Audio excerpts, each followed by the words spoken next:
来关心顶礼拜流感新增加18重症的病例，而且嘛有4个死亡的个案，上细汉的敢若4岁。另外，新冠疫情观点是已经出现哈，顶礼拜平均一天有28人死亡，中重症每天增加244例。疾管署即马是表示，轻症人数可能已经达到高峰，平均一天大概有28000人去围着。第4波新冠疫情飙关到上高峰。疾管署公布过去7天，平均每一天新增加244例并发症的病例，比前一礼拜加悬1成7。死亡的人数每天新增加28例，比前一礼拜增加4成。估计一直到7月初，拢会伫疫情的高峰，而且轻症的人数可能已经达到上高点，平均每一天差不多28000人确诊。轻症如果以先前这个通报的趋势来估算的话，有可能目前的这个高峰是落在23000到28000。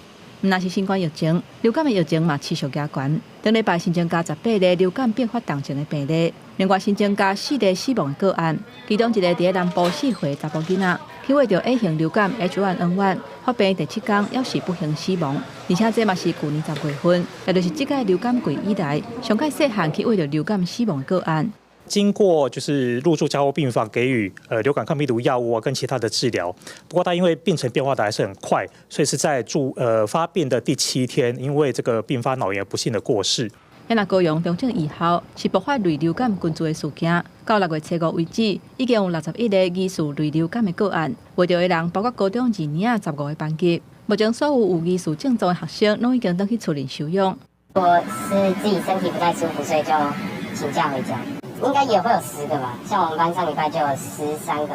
该校未依高雄市类流感腹泻群聚通报的规定，那因此卫生局据以裁罚该校新台币12000元罚款。